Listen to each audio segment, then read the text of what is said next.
আজ আমি আপনাদের এমন একটি প্রশ্নের সামনে দাঁড় করাবো যার উত্তর জানার চেষ্টা মানুষ হাজার হাজার বছর ধরে করে আসছে। একটা বারের জন্য নিজের চোখটাকে বন্ধ করুন আর ভাবুন বা কল্পনা করুন, আজ আপনি যে মানুষটা, যে নামে পরিচিতি আপনার, যে পরিবারে আপনি জন্মগ্রহণ করেছেন, আপনি যে জীবনযাপন করছেন এখন, অর্থাৎ আপনার জন্মানোর আগে আপনার কি কোনো অস্তিত্ব ছিল? আপনি জন্মানোর আগে কোথায় ছিলেন? আপনার আত্মা কি তখনও পর্যন্ত ছিল, নাকি জন্মের সঙ্গেই সঙ্গে আপনার আত্মার সৃষ্টি হয়েছে? এই প্রশ্নের উত্তর খুঁজতে গিয়ে কিন্তু ঋষি মুনি, সাধক, যোগী এবং দার্শনিকরা যুগের পর যুগ ধ্যান করেছে, তপস্যা করেছে। সেই বিষয়ে আমরা জানবো আজকে। শাস্ত্র বলছে যে জন্মের অনেক আগে থেকেই শুরু হয়ে যায় একটা আত্মার যাত্রা, আর সেই রহস্যই আজকের আমরা জানবো এই ভিডিওর মাধ্যমে। প্রথমত আমরা জানবো যে আত্মা কি, আর জন্মের আগে আত্মা কোথায় থাকে, আত্মা কি নতুন কোনো জন্ম বেছে নেয়, কেন পূর্বজন্মের কথা আমাদের মনে থাকে না, গর্ভে প্রবেশের আগে আত্মার যাত্রা কেমন হয়, এবং শাস্ত্রের মধ্যে লুকিয়ে থাকা কিছু বিস্ময়কর রহস্য নিয়ে আমরা আলোচনা করব। ভিডিওটি শেষ পর্যন্ত দেখুন, কারণ শেষের দিকে আমি এমন একটা বিষয় বলবো যা আপনার জীবন সম্পর্কে ধারণা বদলে দিতে পারে। প্রথমত আমরা জানবো যে আত্মা কি। তবে ভিডিওটি সম্পূর্ণ দেখার আগে আপনি যদি আমার চ্যানেলে প্রথম হয়ে থাকেন, অবশ্যই করে চ্যানেলটিকে সাবস্ক্রাইব করে পাশে থাকবেন। আপনার নাম কি? আপনার পরিচয়? আপনার শরীর কি আপনার প্রকৃত সত্তা, নাকি এই শরীরের ভেতরে এমন কিছু আছে যা কখনো জন্মায় না আর কখনো মরেও না? হাজার হাজার বছর আগে ঋষি, মণি, যোগী এবং সাধকেরা বলেছিলেন মানুষ শুধু শরীর নয়, মানুষ হলো আত্মা। শরীরের পরিবর্তন হয়, যেমন শৈশব থেকে যৌবন, যৌবন থেকে বার্ধক্য, সব কিছু বদলে যায়, কিন্তু একটা জিনিস অপরিবর্তিত থাকে, সেটা হলো আমাদের শরীরের মধ্যে যেটা রয়েছে আত্মা। বেশ কিছু হিন্দু দর্শন অনুযায়ী আত্মা হলো পরমাত্মার একটা অংশ। যেমন সমুদ্রের একটি ফোঁটা জলের মধ্যে সমুদ্রের গুণ থাকে, তেমন প্রতিটি আত্মার মধ্যেও ঈশ্বরীয় চেতনার প্রকাশ রয়েছে। আত্মাকে চোখে দেখা যায় না ঠিকই, স্পর্শ করাও যায় না, কিন্তু তার উপস্থিতি অনুভব করা যায়। কারণ আত্মা না থাকলে শরীর শুধু একটি নিথর দেহে পরিণত হয়। একটি জ্বলন্ত প্রদীপের আলো যেমন একটা প্রদীপকে অর্থ দেয়, তেমনি আত্মা শরীরকে প্রাণ দেয়।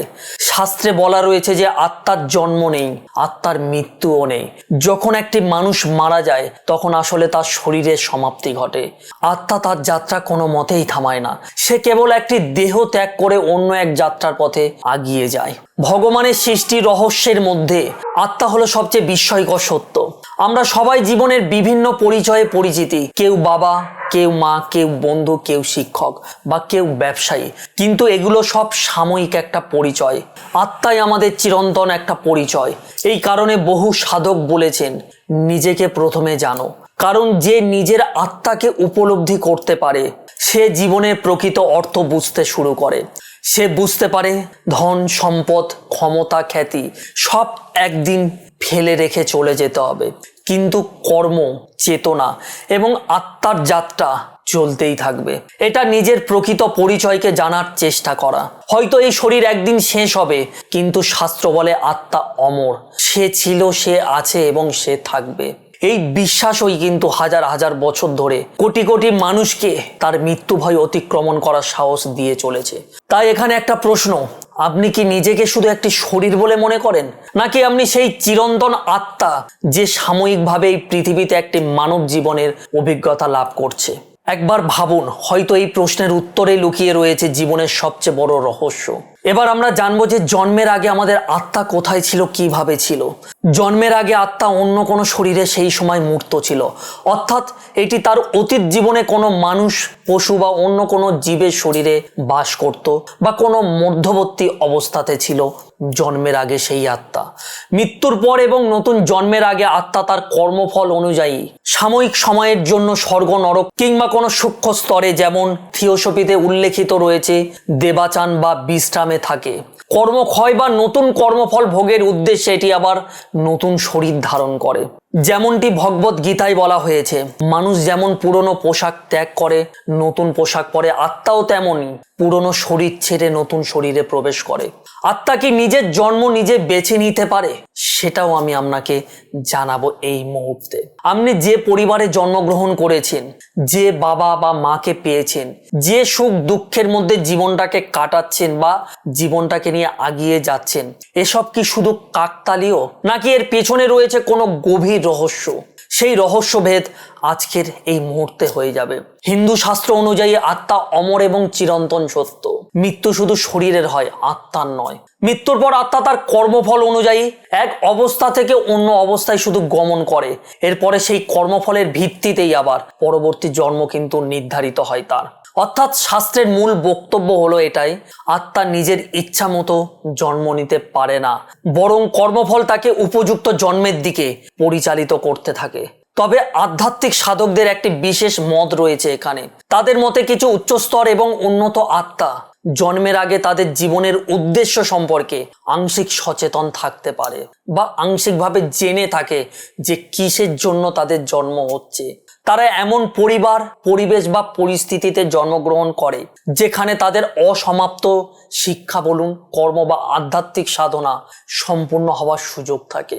এই কারণে কিন্তু অনেক সাধক বলেছেন পৃথিবীতে কোনো ঘটনাই সম্পূর্ণ আকস্মিক নয়।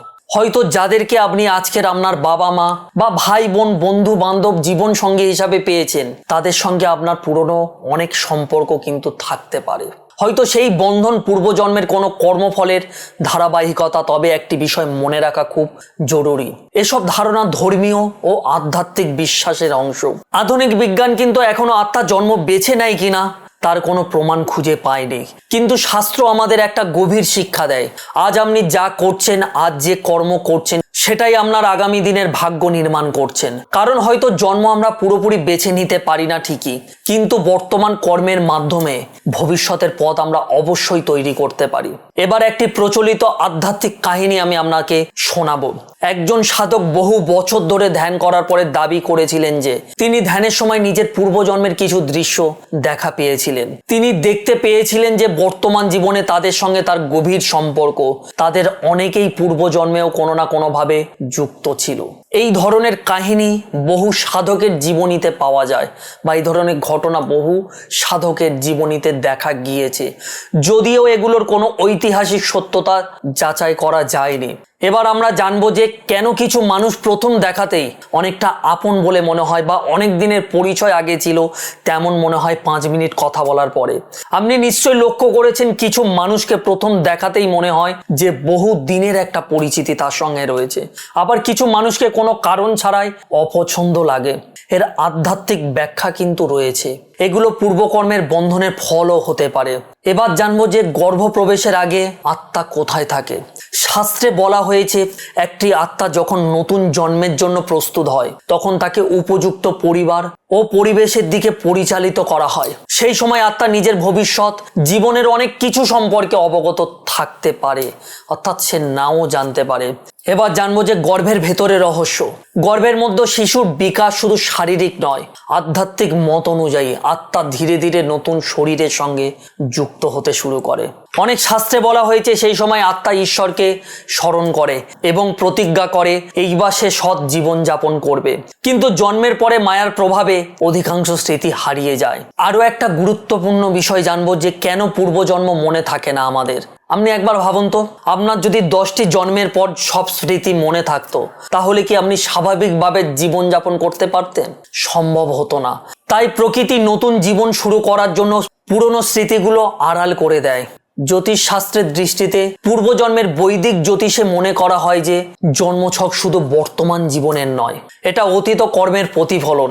বিশেষ করে রাহু কেতু পঞ্চম ঘরে, অষ্টম ঘরে বা দ্বাদশ ঘরে পূর্বজন্মের কর্ম আধ্যাত্মিক শিক্ষার সঙ্গে যুক্ত বলে বিবেচিত হয়। সবচেয়ে ভয়ঙ্কর সত্য কি জানেন? একটা কথা আপনি গভীরভাবে ভাবুন, যদি সত্যিই আত্মা অমর হয় তাহলে এই জীবন কোনো শেষ নয়, এটি একটি অধ্যায় মাত্র। আজ আপনি যা করছেন সেটাই আপনার আগামী যাত্রার ভিত তৈরি করছে। জন্মের আগে আত্মা কোথায় থাকে এই প্রশ্নের সম্পূর্ণ উত্তর হয়তো আমাদের জানা নেই, কিন্তু শাস্ত্র একটি বিষয় স্পষ্টভাবে বলে, আমরা শুধু শরীর নয়, আমরা এক অনন্ত যাত্রার প্রতীক। আজকের এই জীবন সেই যাত্রার একটি ক্ষুদ্র অংশ মাত্র। তাই জীবনকে মূল্য দিন, সৎ কাজ করুন আর মানুষকে ভালোবাসুন, কারণ কর্মই ভবিষ্যতের পথ নির্মাণ করে।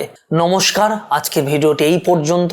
এই ধরনের গুরুত্বপূর্ণ ভিডিও পেতে অবশ্যই করে চ্যানেলটিকে সাবস্ক্রাইব করে রাখবেন। সুস্থ থাকবেন, আবার দেখা হবে পরবর্তী ভিডিওতে। ওম নমঃ শিবায়।